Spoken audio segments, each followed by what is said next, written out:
I should have known something was off.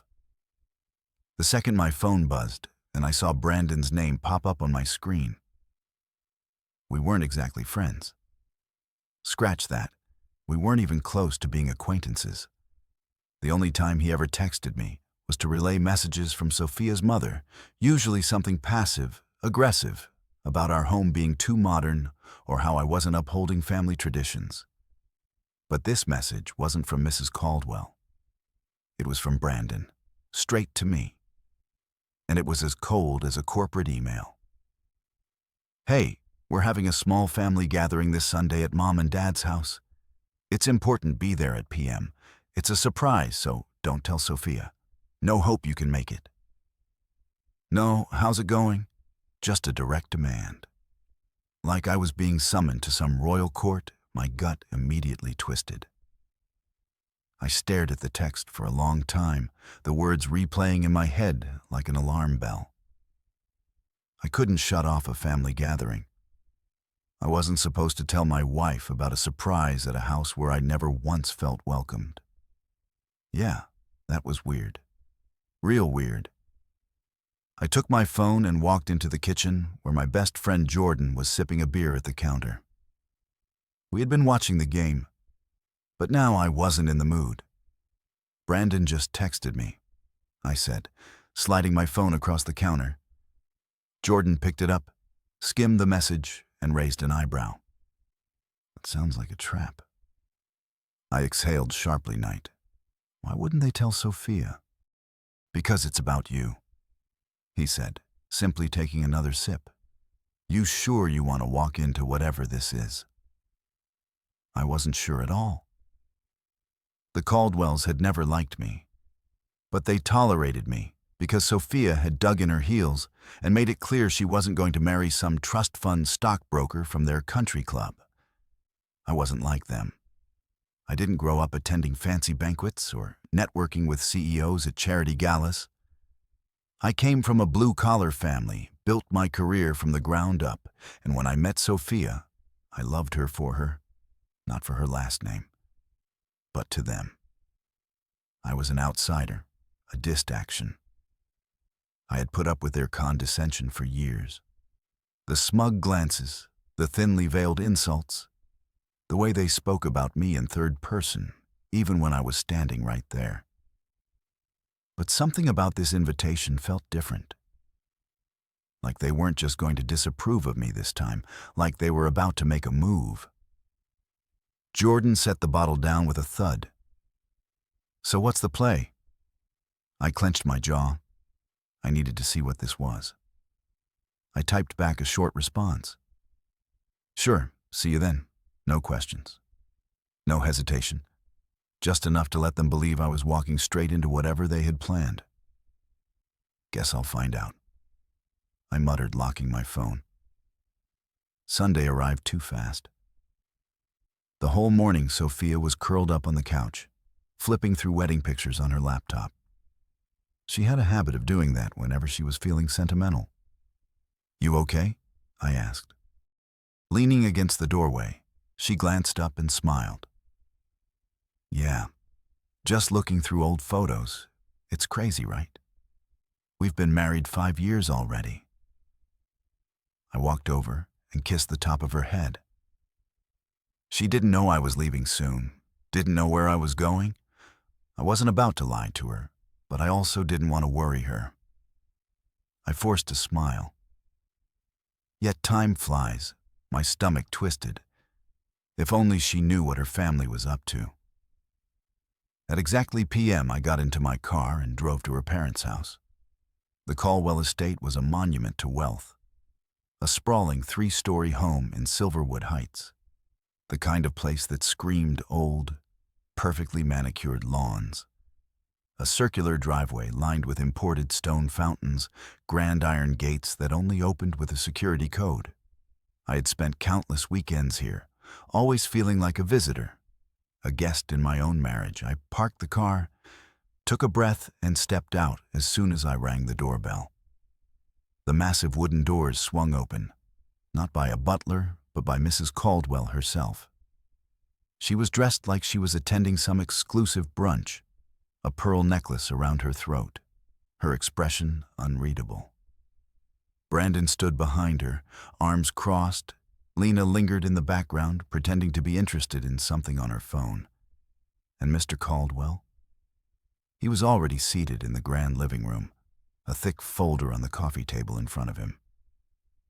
My pulse kicked up. Something was about to go down. Mrs. Caldwell gave me a thin smile. "Come in, dear." I stepped inside, feeling the heavy air settle around me like a weighted blanket. This wasn't a friendly gathering. This wasn't a family meeting. This was an ambush, and I had just walked straight into it. I stepped inside, and the moment the doors closed behind me, I knew I had walked straight into something I wasn't supposed to escape from easily. The air inside the Caldwell estate was always heavy, always filled with the scent of antique wood and whatever expensive candle Mrs. Caldwell had burning to impress guests. But today, the air felt suffocating. The grand chandelier overhead cast its on a room filled with nothing but cold, expectant faces. Everyone was already there. Mr. Caldwell sat at the center of the living room, like a judge at his podium, his fingers intertwined over the thick folder in front of him. His eyes, sharp and unrelenting, met mine. The moment I had Mrs. Caldwell standing next to him, wore that same practiced smile, the kind she always put on before delivering a condescending remark. Brandon was leaning against the fireplace with his arms crossed, smirking like he was enjoying the show already. Lena, Sophia's younger sister, sat on the arm of a chair, her phone in her lap, glancing at me but not making eye contact. And then there were the others. Extended family members who rarely showed up unless it was something important. An uncle from out of town, a cousin who never spoke to Sophia but was suddenly present for whatever. This was a council of vultures waiting for me to react. I stayed by the doorway, my arms relaxed, but my jaw tight. I wasn't going to sit. Sitting meant submitting sitting men. I was playing by their rules. "Take a seat," Mr. Caldwell said, finally, gesturing toward the empty armchair across from him. I didn't move. "I'll stand." Something flickered across his face. Annoyance, frustration. Good silence stretched for a long moment, and then Mrs. Caldwell spoke, her voice, sugary, sweet. "We appreciate you coming on such short notice." She said. I tilted my head. Do I have a choice? Her smile didn't waver, but I saw the way her fingers twitched. "We assumed you'd want to cooperate." Cooperate with what I asked, letting my gaze sweep the room. I wasn't told what this was about, just that it was important. That was when Mr. Caldwell leaned forward, fingers tapping against the folder on the coffee table. "We need you to sign these." He said I didn't have to ask what these were. I already knew. I stepped forward slowly, deliberately, and let my eyes fall to the stack of papers. He was now pushing toward me, and there it was, the words in bold letters at the top of the page. Divorce agreement. I let out a small, breathy laugh. "Are you serious, Mrs. Caldwell?" Sigh like she was exhausted by my inconvenient existence. "We've given this a lot of thought, and it's clear that this marriage isn't working." I raised an eyebrow. "It isn't working, or I'm not working for you." Brandon scoffed. "Oh, come on, man. Don't make this dramatic." I turned my gaze on him. "You mean like ambushing me with a room full of people and shoving divorce papers in my face, without Sophia even knowing that kind of dramatic that wiped the smirk off his face?" I looked back at Mr. Caldwell. "Where's Sophia?" He didn't answer. I stepped closer, my voice sharp. "Where is my wife?" Mr. Caldwell exhaled slowly like a man, annoyed that he had to explain himself. "Sheck not here." I nodded once, letting that sink in. "So you planned a divorce without telling her it's for her own good?" Mrs. Caldwell said smoothly. as if this were some intervention and not a backroom execution of my marriage. "You don't contribute to this family," she continued. "You don't respect our traditions. You don't support Sophia's future the way a husband should. This arrangement has been an unfortunate distraction. A distraction." I let the word hang between us, my lips curling into a small, humorless smile. "This is cute," I murmured, shaking my head. "Cute, Brandon," snapped, pushing off the fireplace. "What's cute is that you think you belong here. You were a mistake from the start. We're just cleaning it up." I chuckled under my breath. Cleaning it up, right? Lena shifted uncomfortably in her seat, her fingers tightening around her phone. I caught the small flicker of doubt in her eyes, the first crack in their perfect little united front. I looked back at the papers. "So let me get this straight," I said, voice calm. "You ambushed me, drafted up divorce papers without my wife's knowledge, and now you expect me to sign them because you said so. It's for the best." Mrs. Caldwell insisted, for who I countered silence. Then Mr. Caldwell, in his ever-so-patient tone, said, "We prefer to do this the easy way." I tilted my head in the hard way his fingers drummed against the table. "Letun not go there." Oh, there. It was the unspoken, or else hanging in the air. They thought they could back me into a corner that I would break under their pressure fold like a nobody who had just realized he was being thrown out of a world he was never supposed to enter in the first place. They thought they had power over me. They didn't know I had come prepared. That was when I smirked. I reached into my jacket pocket and pulled out my own folder, a thicker one, heavier. I tossed it onto the coffee table right next to their divorce papers. "Actually," I said, leaning back, "I have a surprise for you too." I watched the way their faces shifted, how Mrs. Caldwell's practiced smile wavered for the first time, how Mr. Caldwell's fingers stilled against the table, how Brandon Ever, the smug little snake, narrowed his eyes like he suddenly wasn't sure he was still in control of this conversation. No one reached for the folder at first. It was Mr. Caldwell who finally took it, flipping open the cover with a measured breath. I watched him, read the first page and then the second, and then the color drained from his face. Mrs. Caldwell took it from him, next skimming through the pages so fast her hands started to shake. Brandon grabbed a sheet, scanned it, and his entire expression shattered. "What the hell is this?" he choked out. I smiled. Slow and deliberate, proof. Silence crashed over the room like a tidal wave. They weren't expecting this. They thought they had all the control, that they were leading this conversation. They weren't. I had just turned their perfect little coup into a full-blown war, and they had no idea what was about to hit them.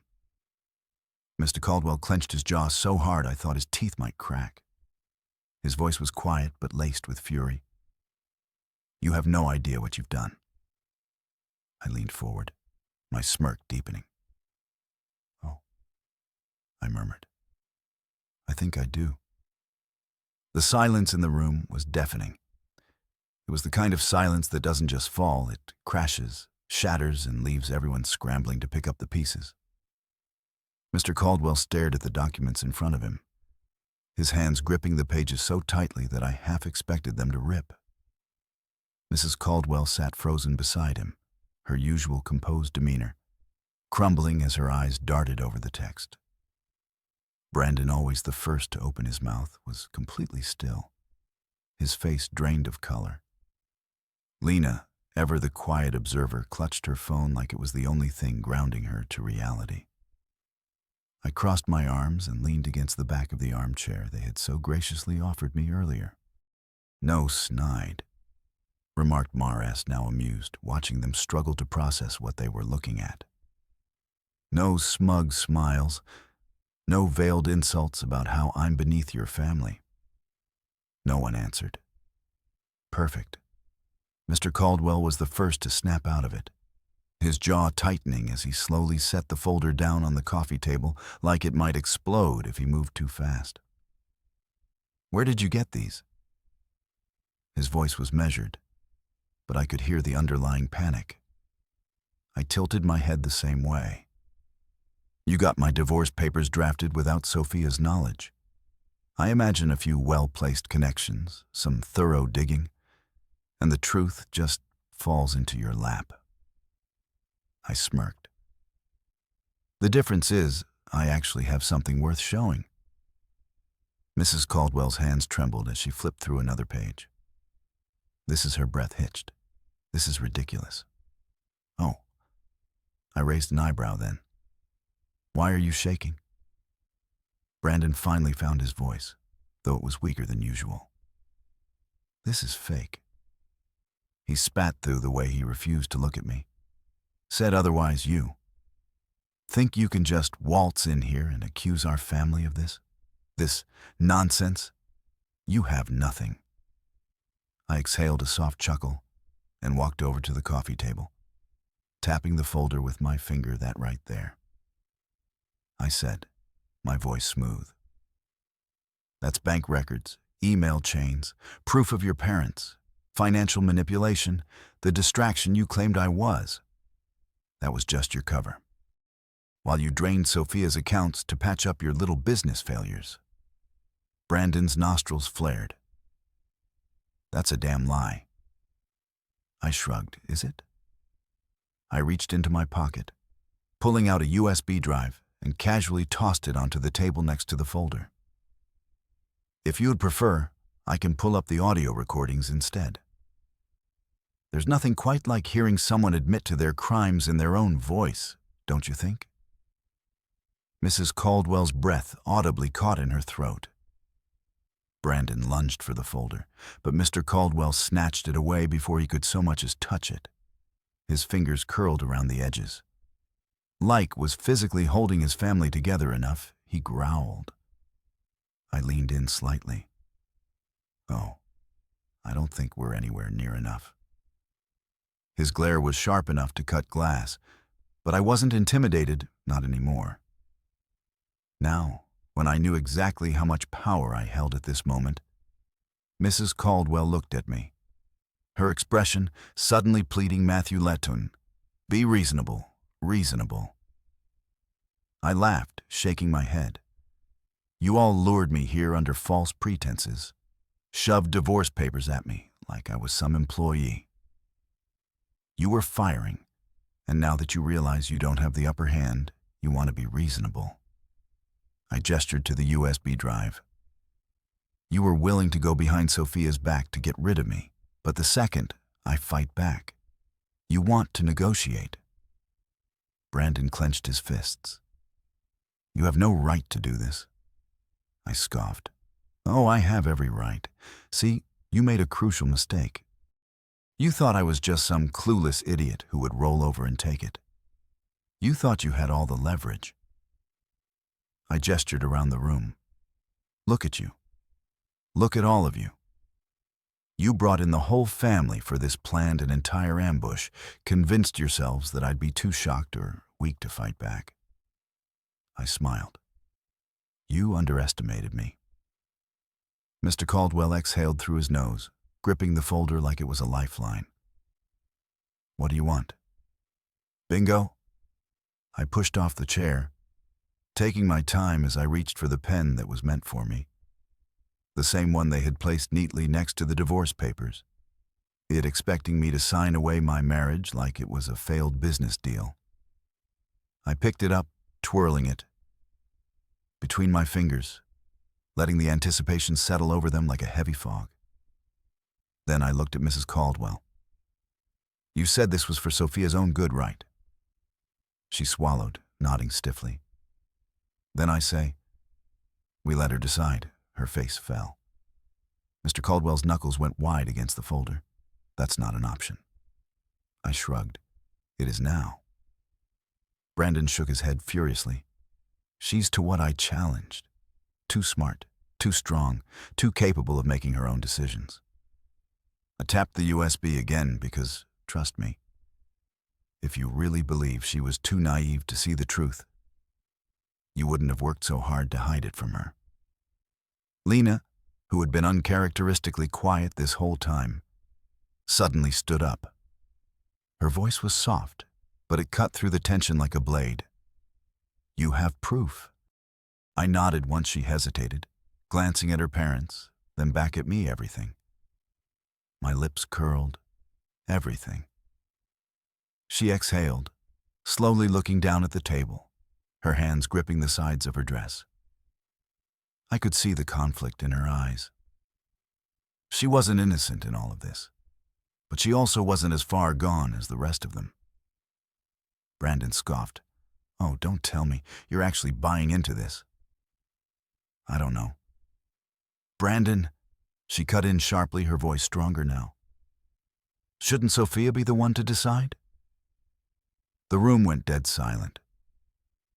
I watched as Mr. Caldwell clenched his jaw so hard I thought it might shatter.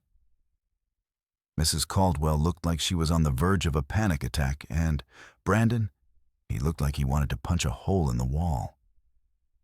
I let the moment stretch, savoring the way their perfect little coup was falling apart in real time. Then I spoke my voice, calm but firm. "I suggest you call Sophia," I said, stepping back, because I'm not signing a damn thing until she hears the truth. And just like that, I turned their ambush into a full-blown war silence, heavy, suffocating silence. The Calwells were frozen, staring at me like I had just flipped the entire chessboard, and I had. They thought they were in control, thought they had the power to dictate my life, my marriage, my future. They had spent years looking down on me, dismissing me, treating me like an unwanted guest in their perfect little world. But now I had flipped the script. Mr. Caldwell's hands were still clenched around the folder of evidence. I had dropped like a bomb onto their carefully orchestrated plans. Brandon looked ready to explode, his jaw so tight I thought his teeth might crack. Mrs. Caldwell was pale, her fingers trembling as she gripped the arm of the couch, her eyes darting toward the USB drive, sitting on the coffee table like it was a ticking time bomb. Lena, however, looked torn. She wasn't speaking, but she wasn't siding with them either. That hesitation was all I needed to know, that she was starting to realize just how deep this deception ran. I had them cornered, and now I was about to watch them crumble right on cue. The front door opened. I turned my head just as Sophia walked in, looking confused mom. She called out, stepping into the room. "Dad, what's going on?" The air in the room shifted instantly. I saw Mrs. Caldwell visibly straighten her expression, smoothing into something almost neutral, like she hadn't just spent the last 15 minutes trying to tear my marriage apart. Miss Caldwell glanced at me, then at his daughter, his mind clearly working overtime, to regain control of the situation. Brandon stepped back from the fireplace, his smirk gone, replaced with something more cautious. I didn't move. I didn't speak. I just watched. This was their moment to come clean, to prove to Sophia just how little respect they had for her choices, for her independence, for her ability to think for herself. Would they admit to what they had done? Or would they try to bury it right in front of her? Sophia's eyes landed on the papers on the coffee table, and she frowned. "What's all this?" Her mother spoke first. "Sweetheart," she said, her voice sickeningly sweet. "Why don't you come sit down? We were just having a discussion with your husband." Sophia didn't move. About what? I finally decided to break my silence about the fact that they ambushed me with divorce papers. I said, my voice calm but firm, "Without telling you." Sophia's entire body stiffened, what her voice was barely above a whisper. They had everything planned. I continued gesturing toward the folder. Her father still clung to like a lifeline. They brought in the whole family, made sure I was alone, and then handed me this. I reached down, grabbing the stack of divorce papers they had shoved at me. When I walked in, I held them up for her to see. Because apparently, I'm not fit for this family. Sophia's eyes darted to her parents, her expression shifting from confusion to something else. Something dangerous, Mom. Her voice was sharper. Now her mother sighed, fighting exhaustion, like I was being unreasonable, like I was causing a scene instead of simply exposing what they had done. Sophia, sweetheart, listen. Mrs. Caldwell started. We just wanted to. You did this. Sophia interrupted, her voice cold. Her mother hesitated. Brandon took that as his cue to step in. Come on, Sophia. You know this was coming, he said, waving a dismissive hand. You had to see it. He doesn't belong here. He never did. I watched as Sophia's entire posture changed. She turned to her father. Did you know about this? Mr. Caldwell cleared his throat, setting the folder down. Sophia, we were just trying to do what's best for you. You have to understand. No. She cut him off. I don't have to understand anything. I have to ask you a question, and I want you to answer it honestly. She gestured toward the divorce papers in my hands. Did you try to get my husband to sign these behind my back? A beat of silence. Then Mrs. Caldwell tried to smile, her voice soft and manipulative. We were only trying to protect you. Dear Sophia's face went blank. That she said her voice like steel was not my question. Mr. Caldwell exhaled through his nose. Sophia, did you do this behind my back? Silence, and that was all the answer she needed. Sophia nodded slowly, then turned to me. What did you do? She asked. I met her gaze unshaken. I did what they didn't expect me to do. I walked over to the folder I had brought and opened it. I pulled out a set of documents, flipping through them until I reached the part one wanted. Then I handed them to her. Sophia took the papers, scanning the first few lines, and her face drained of color. She flipped to another page, then another, and then slowly looked up at her father. You took money from me. Her father stiffened. I can explain. No, she snapped. No, you can't. You stole from me. I spoke before they could try to twist the narrative. They've been using your name to fund their bad business deals, Sophia. I said they've been pulling from our joint accounts for years. Whenever they needed money, they used you as their safety net. Sophia's hands shook as she held the documents. This can't be right. Check the records yourself. I pointed to the USB drive still sitting on the coffee table. It's all there. Every transaction, every shady wire transfer, every lie they've told you. Mrs. Caldwell paled Sophia. You have to understand, we only did this because we love you. Sophia let out a bitter laugh. Love me, she echoed. You tried to destroy my marriage without even telling me you stole from me. You used me, and you want to call that love. Brandon, still grasping for control, scoffed. Oh, come on, Sophia, don't be dramatic. Shut up, Brandon. He blinked. Excuse me. Sophia turned to face him, her body radiating pure fury. You knew about this, didn't you? Brandon hesitated. That was enough. She shook her head, stepping back like she needed to physically distance herself from her own family. I cannot believe this. She turned to me, her voice quieter. Now, how long have you known? I exhaled a couple of months. She stared at me, taking that in, and you didn't tell me I wanted to. I admitted. But I needed proof first. She swallowed hard, nodding. I could see the wheels turning in her mind, the realization sinking in. Her parents weren't who she thought they were. Her brother wasn't who she thought he was. Her entire family had just proven that they saw her not as a daughter, not as a sister, but as a means to an end. She turned back to the divorce papers on the table. Then she reached for the pen. Her mother gasped, "Sophia." Sophia signed my documents, and just like that, the Caldwell empire began to fall. The moment Sophia signed those papers, I swear I could hear the foundation of the Caldwell family's power cracking beneath them. Mr. Caldwell's face went stone white, his fingers gripping the edge of the table like he needed something solid to hold on to. Mrs. Caldwell let out a soft gasp, barely above a whisper. But it was Brandon who snapped first. "You can't be serious." He spat, stepping forward like he could physically undo what had just happened. "Sophia? You don't actually believe any of this, do you?" Sophia turned to him slowly. Her eyes, usually filled with warmth, usually the same ones that had looked at me on our wedding day, with nothing but love, were ice cold. "You think I don't believe the bank records?" she asked, her voice controlled deadly. "You think I don't recognize my own name on transactions I never approved?"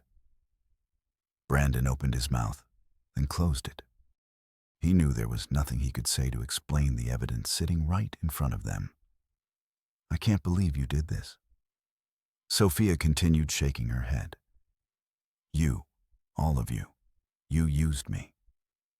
Mrs. Caldwell straightened her back, regaining just enough of her composure to try and twist the narrative, "Sweetheart, we were never using you. We were protecting you." Sophia let out a sharp laugh, one that had zero humor in it. "Protecting me?" She echoed. "By lying to me, by stealing from me, by trying to erase my marriage without even telling me." Her mother flinched. I watched as Mr. Caldwell exhaled through his nose, his jaw tightening so much. I thought it might snap his face, had that calculated stillness of a man trying to find a way out of a losing game. That's when he made a mistake. Instead of apologizing, instead of taking any accountability, he looked directly at me. "You planned this, didn't you, he?" said his voice low and accusing. "You played the victim. But the whole time you were setting this up, I didn't even blink. I wasn't the one draining my daughter's accounts behind her back." His nostrils flared. "You're a snake." I leaned forward slightly. "And you're a frog." The room tensed, the unspoken war between us now, fully out in the open. Mr. Caldwell wasn't used to losing. He wasn't used to being exposed. For years he had been untouchable, hiding his financial disasters behind his prestigious name and the illusion of control. But the moment I threw their secrets onto the table, that illusion shattered, and he hated it. Sophia broke the tension first, turning to her father with a look that made it painfully clear. She was seeing him for the first time, really seeing him. "I trusted you," she said, her voice raw. "You made me believe I could count on my family, that you had my best interests at heart." Her father opened his mouth, but she cut him off. "You knew," she continued, her voice rising. "You knew exactly what you were doing, and you thought I was too blind to see it. You thought I'd never find out." Lena, who had been silent this whole time, finally spoke up. I didn't know she whispered. The words were small, but they carried weight. Mrs. Caldwell turned to her sharply. "Lena." "I didn't," Lena insisted, looking between them all. "I thought you were just, I don't know, moving money around. I didn't know you were stealing." Mr. Caldwell clenched his jaw. "It wasn't stealing." Lena scoffed, her voice unsteady. "Then what would you call it? Silence?" I took in the fractured state of their family, watching as the cracks in their armor spread faster than they could cover them. Then Brandon snapped. "This is ridiculous," he muttered, shaking his head. "You're really going to throw away everything for him?" His eyes locked on his. Sophia with pure resentment. like this was somehow all my fault instead of their own. Sophia didn't even hesitate. "I'm throwing away nothing," she said, voice steady. "I'm taking back everything you try to take from me." Brandon let out a harsh laugh, turning back toward their father like he was expecting backup. But Mr. Caldwell wasn't looking at him. He was staring at the divorce papers on the table.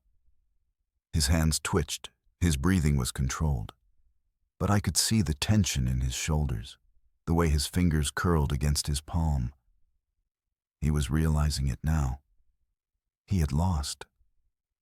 For years he had treated Sophia like a pawn, controlling every major decision in her life under the guise of family duty. He thought she would always fall in line, always defer to their authority. But now she had made a choice, and it wasn't them.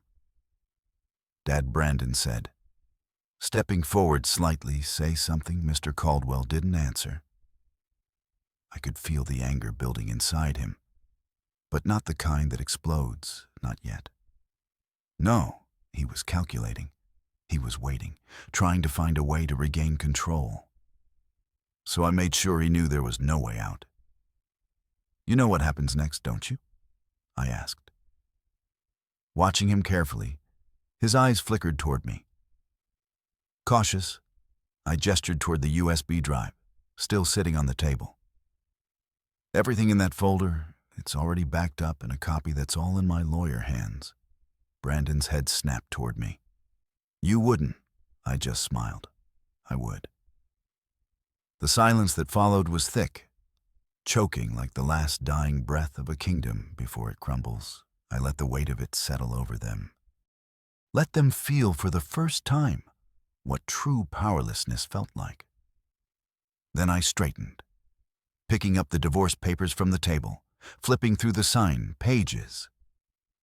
"Thank you, Sophia," I said, slipping them into my folder. "Now we're done here." I turned toward the door, but Sophia's voice stopped me. Not yet. I turned back. She was staring at her father, her gaze unwavering. "I want you to look at me," she said quietly. Mr. Caldwell finally lifted his head.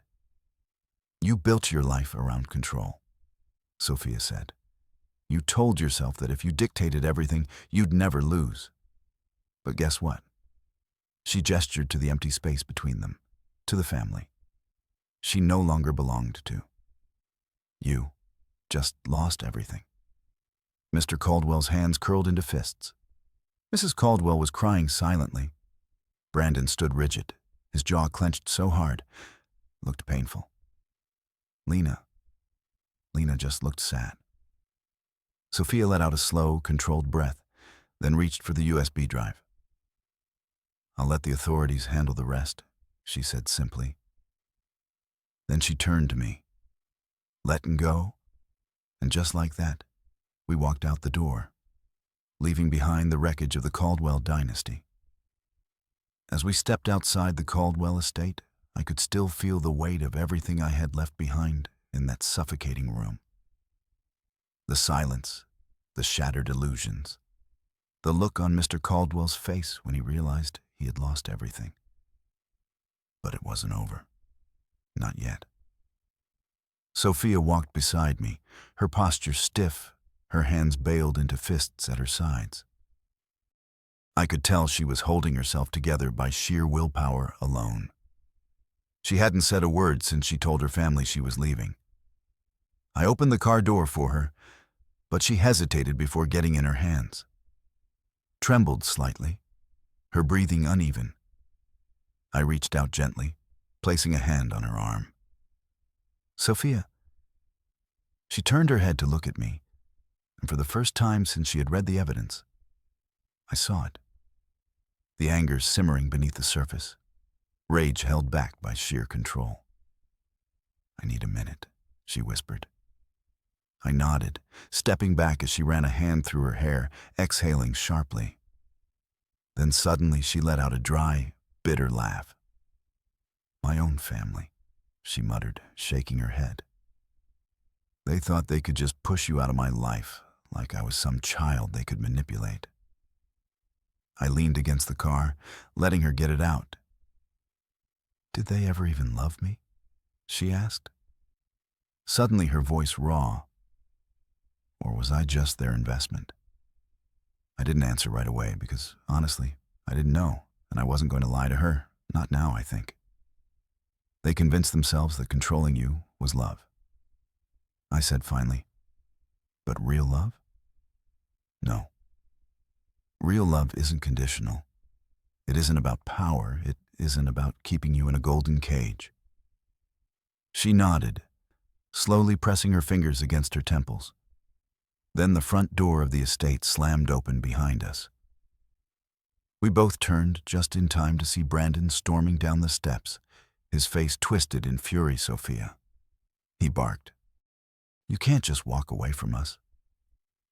I stepped in front of her instinctively, but she was already moving past me, her own anger boiling over you. "Still don't get it, do you?" she snapped, turning to face her. "Brother, I'm not walking away. I'm leaving, and I'm never coming back." Brandon scoffed. "You think you can just cut off your family? What are you going to do, Sophia? Be a nobody with him?" He jerked his chin toward me, his words dripping with contempt. I felt my fists clench, but Sophia spoke before I could. "You don't get to talk about him like that," she said, her voice sharp as a blade. "You don't get to act like you're better than him, not when you've spent your whole life hiding behind Dad's money, scamming your way out of responsibility." Brandon's face turned red. "You're making a mistake." Sophia's eyes burned with fury. "No, I made a mistake, trusting you." She turned on her heel, heading straight for the car. I followed, watching over my shoulder as Brandon stood there, fists clenched, powerless. For the first time in his life, I slid into the driver's seat, started the engine, and pulled away from the estate without looking back. Sophia didn't say anything for a long time. She just stared out the window, breathing hard. Then finally, she whispered, "What do we do now?" I reached over, taking her hand in mine. "We rebuild," I said simply without them. And just like that, the Caldwell dynasty was dead. Leaving the Caldwell estate was supposed to feel like freedom, like breaking free from chains that had been tightening around both of us for years. But as I drove away, gripping the wheel with one hand and holding Sophia's trembling fingers with the other, I realized something. This wasn't over. Not yet, because people like the Caldwells don't accept defeat. They don't just let go of control. They claw for it, scheme for it. And if they can't win, they make damn sure everyone else loses too. I glanced at Sophia. She was staring out the window, her expression unreadable. The anger from earlier had settled into something else. Something calculated, Sophia. I said, my voice careful. She didn't turn her head, just kept watching the trees blur past. "Yeah. Are you okay?" She let out a short, humorless laugh. "Okay," she echoed. "I don't even know what that means anymore." I squeezed her hand. "We figure this out." Finally, she turned to me, her eyes dark, with determination. "They won't stop," she whispered. "You know that, right?" I nodded. "I know they'll try to turn this around, spin some story about how I was manipulated, how you tricked me. They'll lie." I finished for her. Sophia exhaled through her nose, her grip on my hand tightening. "Then we can't just walk away." I glanced at her, a slow smile creeping onto my face. "What are you saying?" She turned back toward the window, but I saw the way her jaw hardened. "I'm saying," she murmured, "that if they want to play dirty, they're about to learn that I can too." Phase 1, financial ruin. The first thing we did was leak everything, not to the police. Not yet, that would come later. No, we went public. First, it started with whispers. subtle rumors spreading through the exclusive Silverwood Heights social circles, where reputation was everything. The Caldwells had built their legacy on the illusion of wealth and power, and the best way to tear them down was to rip that illusion apart. Sophia knew exactly who to talk to. Which socialites would be desperate for a scandal which once hated her family, but had always been too afraid to speak up. Within a week, stories started circulating about shady business deals, embezzlement, and backdoor financial losses. At first, people dismissed them as gossip. But then someone got their hands on the real documents that just happened to find their way into a journalist's inbox. From there, it exploded. The story went viral in their social circles, the once untouchable. Caldwells suddenly found themselves under scrutiny. Investors pulling out, clients backing away, business partners distancing themselves. Then came the banks with their financial empire unraveling. It didn't take long before creditors came knocking. Their assets were reevaluated, and suddenly all those loans they had taken out, they couldn't keep up. The house in Silverwood Heights, the one they had used as collateral, seized the luxury cars, repossessed the once flourishing Caldwell enterprises, collapsing under lawsuits. Sophia read every headline that came out, every scathing article detailing her father's business failures, every news alert announcing that Brandon had been removed from a board position. And every time she just smiled. Phase 2. Brandon's fall. The thing about Brandon was that he had always been the golden child, the one groomed to take over the family name, the one given everything, protected from consequences until now. With his father's company sinking, Brandon found himself exposure, music. Who at least knew how to cover his tracks? Brandon was sloppy.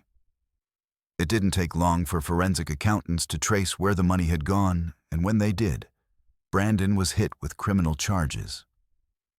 Sophia and I were at home when we got the news. I was making coffee. When her phone buzzed, she glanced at the screen, read the headline, and then let out a slow exhale. "Well," she murmured, setting the phone down. "Brandon's been arrested." I raised an eyebrow for what she picked up the phone again, scrolling, fraud, money laundering, why fraud? I chuckled. Busy guy, Sophia smirked, taking a sip of her coffee. Not anymore. And just like that, the golden child was gone. Phase 3. The final nail in the coffin. Mr. Caldwell was next. The moment Brandon was arrested, authorities turned their eyes to him.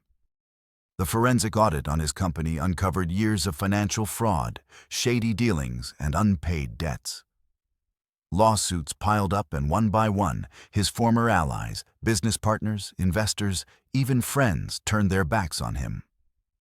Nobody wanted to be associated with a sinking ship, and soon Mr. Caldwell was facing a fate even worse than prison.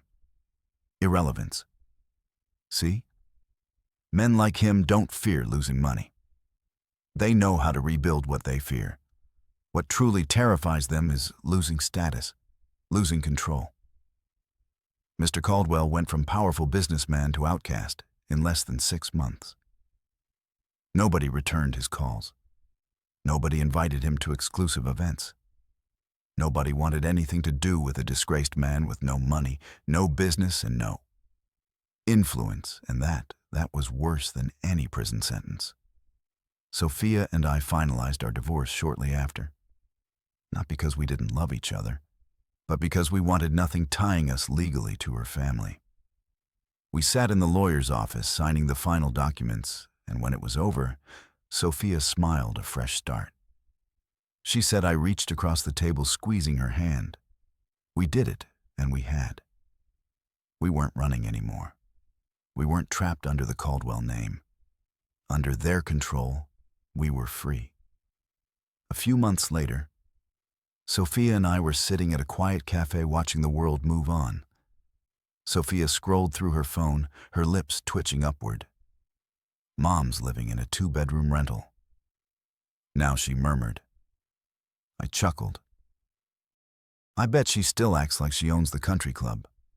She does. Sophia said dry, shaking her head, but nobody invites her anymore. I smirked. And your dad? She turned her phone toward me. It was a picture of Mr. Caldwell standing outside a law firm. Looking older, defeated, he tried to apply for a job. She said didn't get it. I let out a low whistle. Damn, Sophia set her phone down, her expression unreadable for a moment. Then she exhaled and leaned back in her chair. They did this to themselves, she said simply, and she was right. They thought they were touchable. They thought they could dictate her life, erase me, control everything. But in the end, they lost everything, and we walked away free, victorious and untouchable. It had been months since we walked out of the Caldwell estate, leaving behind the wreckage of their perfect little world. Months since we exposed the truth, shattered their influence, and let them drown in their own corruption. But the beauty of revenge isn't in the moment it happens. It's in the aftermath, the slow, excruciating fallout, as everything they once controlled crumbles around them. The Caldwell downfall. The Caldwells had always been careful, meticulous in the way they crafted their image. The respected businessman, the doting mother, the successful heir, the golden family. But when you take away the money, the reputation, the power, all you're left with is the truth. And the truth was, they were nothing. Without their illusion of control, Brandon's arrest had been the first domino to fall, exposing his fraudulent accounts, his embezzlement schemes, and his reckless financial decisions that had been propped up by his father's name. With the family business already under fire, Mr. Caldwell could do nothing but watch as his legacy crumbled.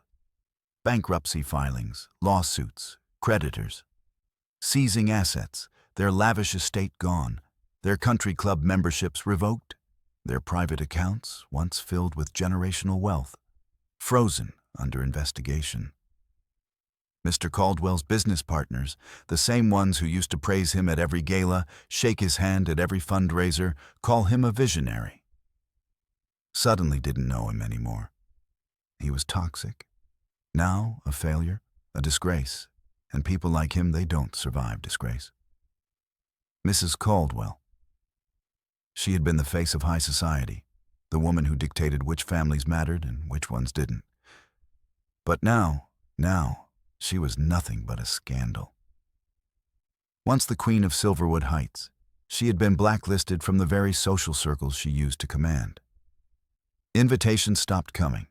People stopped returning her calls. The same women she used to sip champagne with at luncheons were now whispering behind her back, relishing in her downfall the way she once relished in the suffering of others. And Brandon. He was in prison, facing years behind bars for financial fraud, wire fraud, and embezzlement. The golden son, the heir, the one who was supposed to carry on the family name.